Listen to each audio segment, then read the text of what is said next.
Meow. Meow. Hi, it's Penny Bowden here.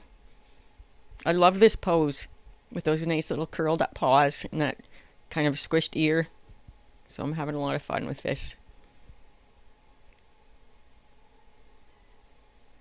So that's the head there.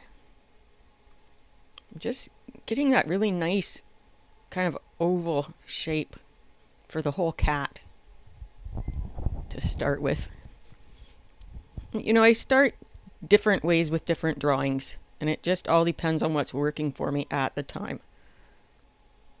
Sorry about it moving around. Sometimes it does that after I get my phone up in the rack to do the recording and it decides to move on its own.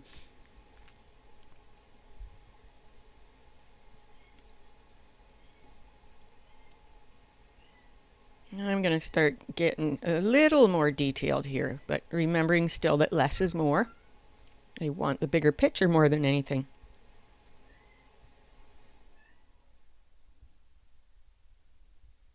You want to get all those paws in the right place. But they don't have to be perfect. I mean, because cats move their paws and their arms and legs, and as long as it still looks convincing.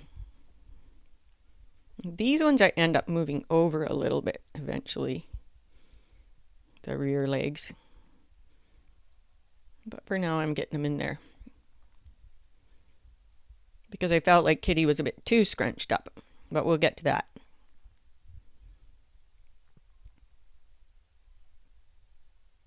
And get a line in there to help me place the eyes and ears.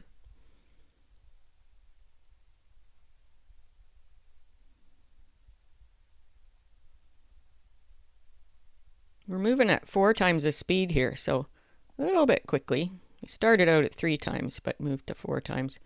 Yeah, I gotta fix that up. Didn't like it the first time. Never be afraid to use your eraser. Just don't get totally hung up on it. I mean, things don't have to be perfect, but if something really is not looking right, then yeah, I get out my eraser. And sometimes it's just to get all those extra lines out of the way because I've clouded it up with too many lines. I can't see where I'm drawing. But I do use my eraser minimally. And as you can see, I measure with my pencil sometimes. But I'm at the stage now where when I do measure with my pencil, I realize that I've got it right because I've developed my intuition enough to trust it and just go on my gut feeling of where things need to be.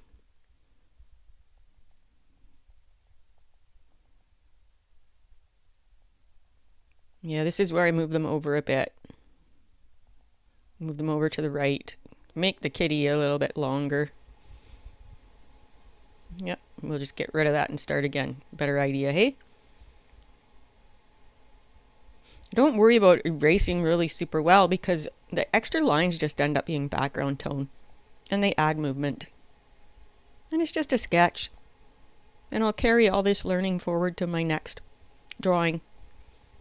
When I do my works on good paper, then I've got these skills behind me so I don't end up mucking up my good paper with all the correcting.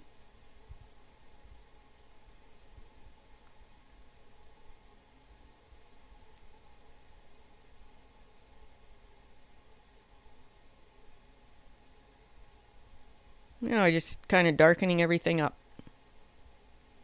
Not everything. The lines that I like, the important lines, but still remembering that less is more. I don't want to confuse the viewer's eye with too many lines.